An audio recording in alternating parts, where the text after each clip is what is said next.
Welcome to the STARS program, seniors taking active roles in society. And now, here's your host, ANITA FINLEY.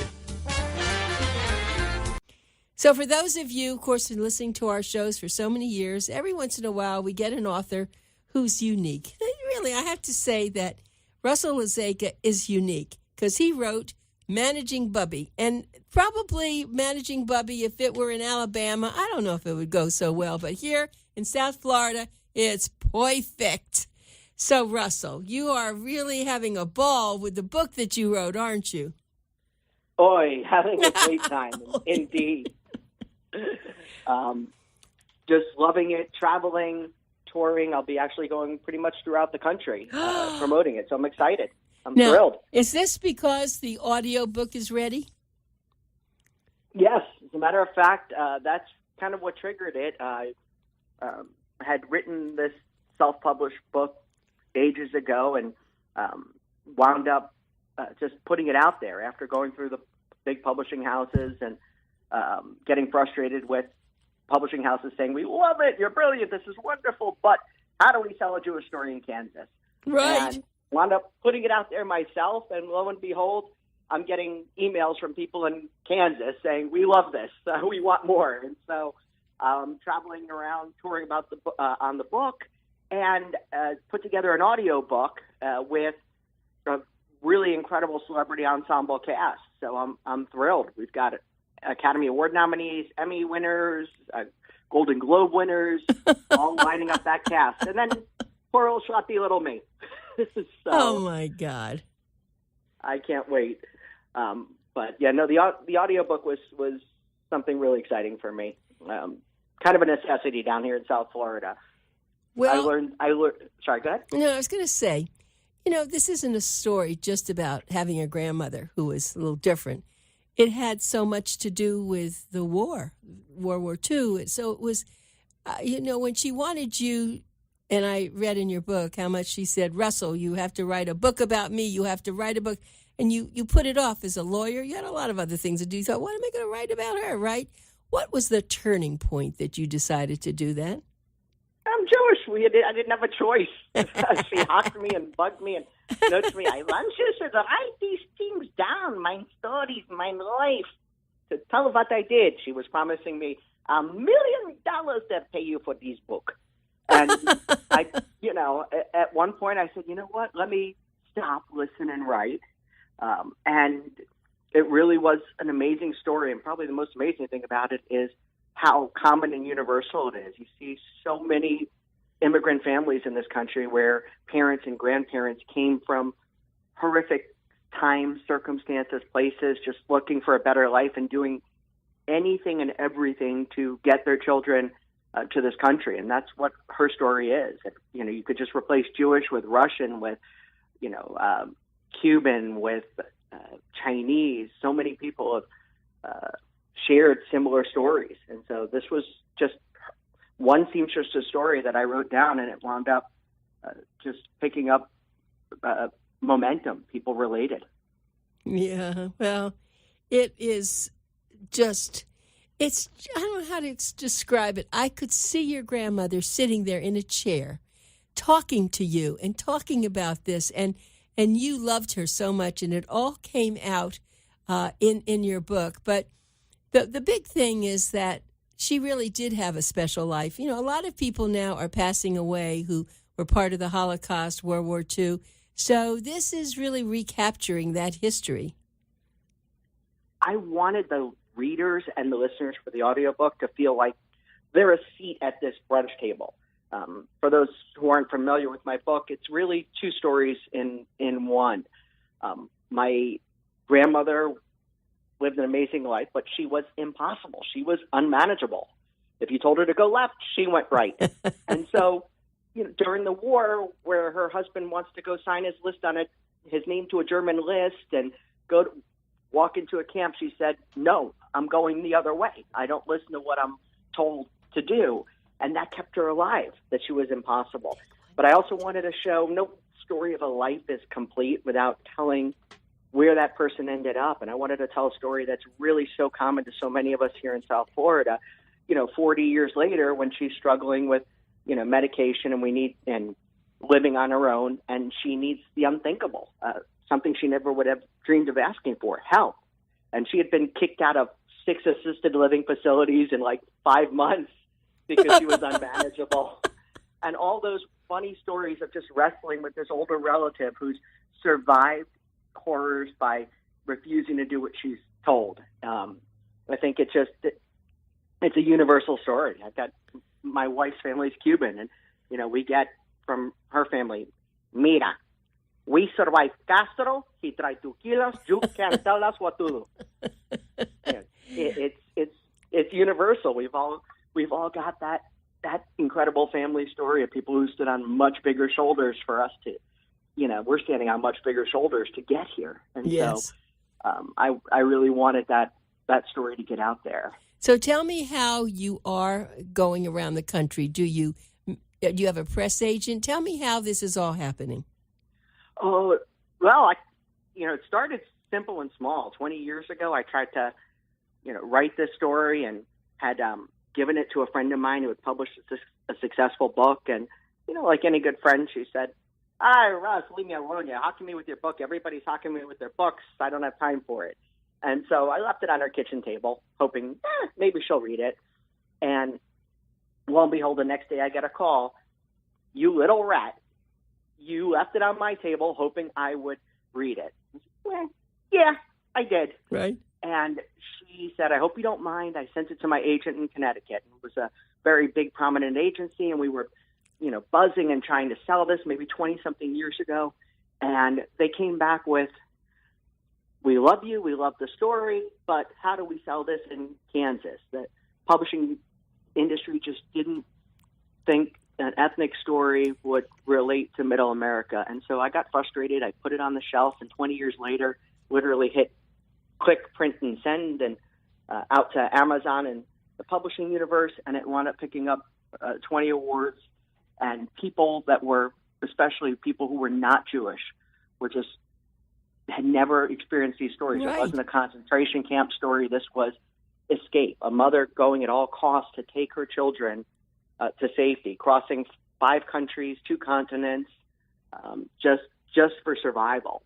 And so from there, I wound up, now I'm touring with the book through the Jewish Book Council and some other groups. And also I got the idea for an audio book. And that started because most of my crowd is synagogues. And so I did an event down in Miami at a really big synagogue, and everybody was cheering and roaring, and it was really exciting, and everybody was energized.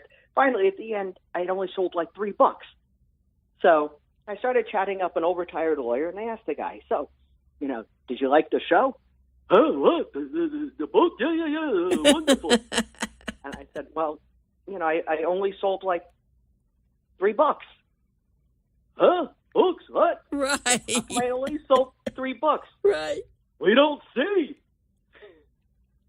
And so the light bulb went on. A lot of people don't see or read books, but they do audiobooks. And so I am getting ready this month. We're sending into Audible to produce the audio CD, which is going to feature Linda Lavin from Alice, Gavin MacLeod from The Love Boat, Lainey Kazan from My Big Fat Greek Wedding, Renee Taylor from The Nanny, Judy Tenuta, a Grammy-winning comic, and a host of other actors. We're now at an ensemble cast of about 15. Oh, my God. To bring this story to life. Oh, my God. So, and it's literally those 2 stories going on. This story of this crazy multi-ethnic Jewish family fighting like Seinfeld in the 1980s, trying to deal with an unmanageable, cantankerous grandmother. She said, like, with the nursing homes, it's a concentration camp.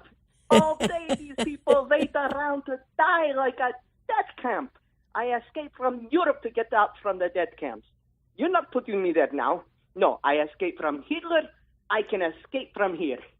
And so that was the kind of person we were managing. And like Frank Sinatra, she did it her way.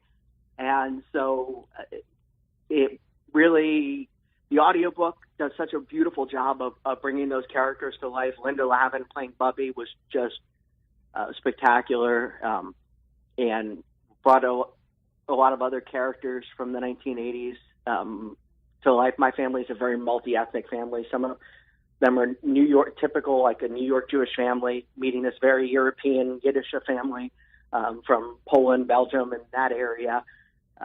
Quite the mix. I think a lot of us have those sort of, these days especially, these very multi-ethnic melting pot families. And so I wanted to share mine with all their craziness, joy, sorrow, all in one brunch table. Yep.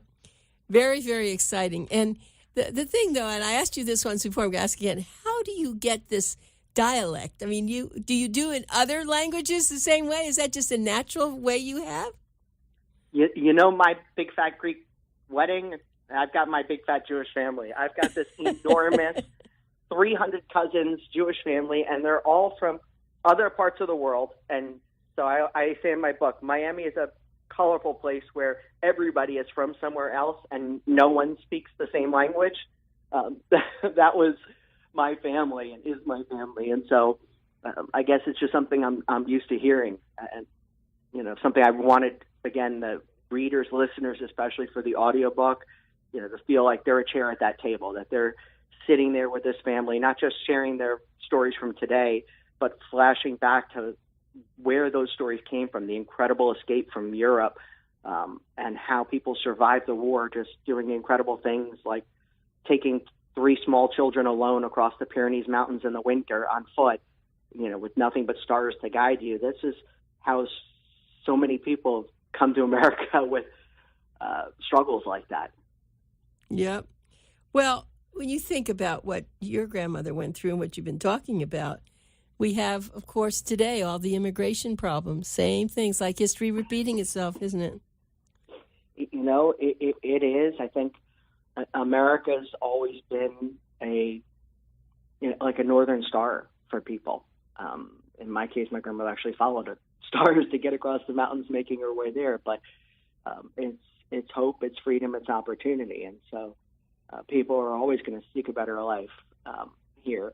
And sometimes we, as second and third generation and fourth generation Americans, kind of have to look back and reflect that somewhere along the way, our family members were immigrants working hard to just try to get to our shores and to get to safety. Someone was just telling me about, I don't know, a couple of things, and they were mentioning Schindler's List, and that was so powerful, wasn't it, Russell?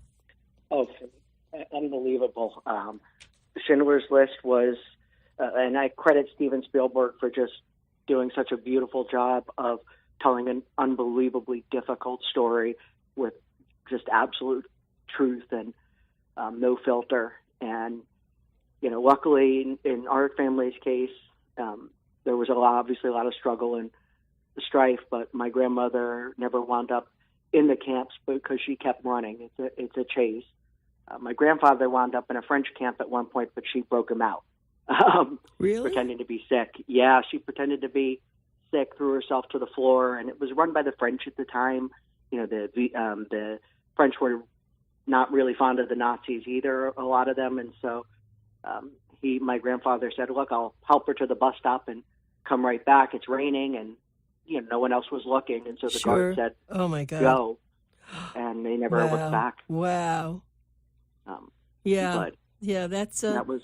It is really something. So these people who you have now gotten to be a part of this, how did you convince them to do that? I mean, you talk about some big stars. One person after the other, really. We wound up getting Linda Lavin's attention, and she really loved the script and the story, and had done another audiobook that had gotten a lot of acclaim. And so once Linda Lavin jumped on board, a lot of the other actors were very quick to read it. And once they read it, they said, I'm in. And even now we're working on a movie. We've got a movie script done. We're looking at, we're partially funded for development. And oh my God, I'm going to be I'm traveling back and forth to California with meetings and pitches because it looks, it's the kind of story that's made for the screen. It really is. Just a mother running, and most of this during the war, most of it pregnant with 2 little girls, 9 and 8 and 9, something like that, 8 and 10 years old at that time. And, that's the kind of, I think, cinema and story that people gravitate to, not a death camp story, but just survival at all costs for your children. And, we all have families that have confronted something like that, some horrors or struggles to get their feet on this soil. Let me tell everyone, if you're listening, this is Russel Lazega, Russel Lazega. He wrote a book, Managing BUBBIE, Bubbie, and it's a beautiful story. It's something that talks about a grandmother who wanted so much for her loving grandson, very intelligent, he's a lawyer, to write the book about her life. And he, of course, says most kids, yeah, grandma, but it was after she passed away, I guess, wasn't it, that you decided to do this? Yes, I published it. She lived to 95 with her wits intact pretty much the whole way, which was incredible. But I had researched it with her, and she knew I was writing it, but I didn't publish it until after she passed away. Yeah. So anyway, I think what will happen is she somehow, she lives. She lives today because of the book, don't you think? Stories are immortal. Once pen is to paper, it's there forever, especially now with the internet. Everything is forever.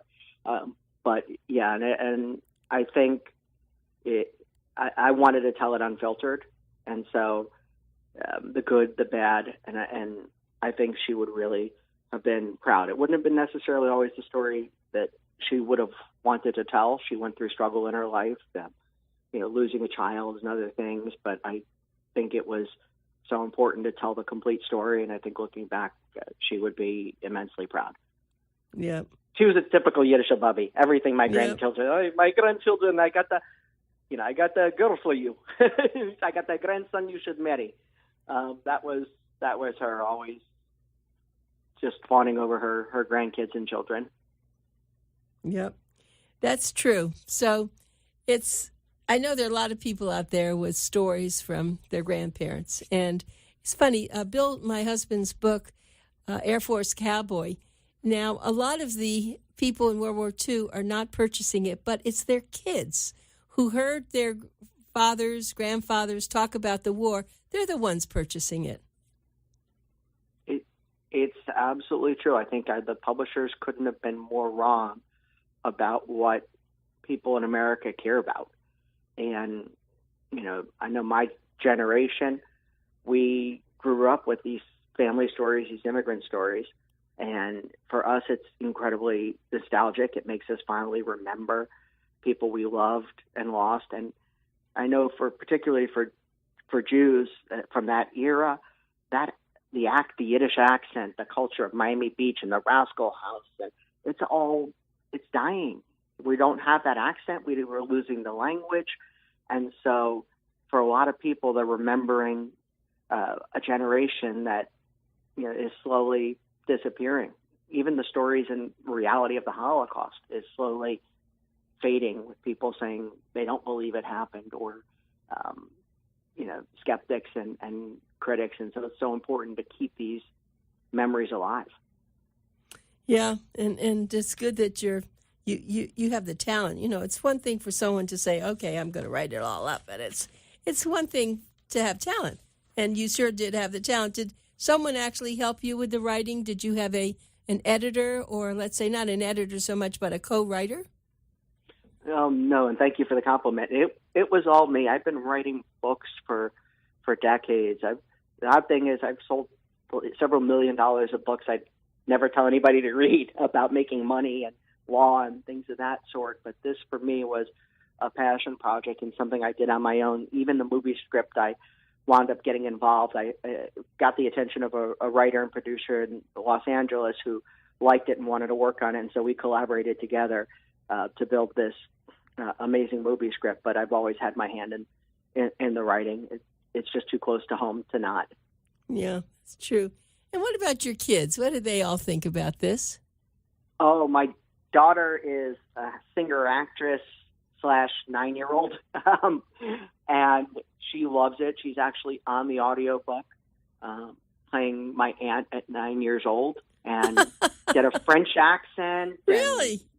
Yes. And we have music in it too, so it looks like we're just finishing recording for a song at the end. So I think she's going to be on it as well at the end singing. So she is just giddy. My son's also in it and did some voices, but it was great to have it as a whole family experience. Now, if I could just drag my wife into the studio and put her in front of a microphone, we'll be all set.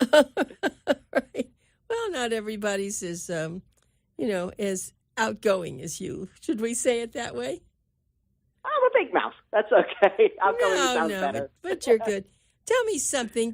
Just take a minute and tell me what your actually legal work is.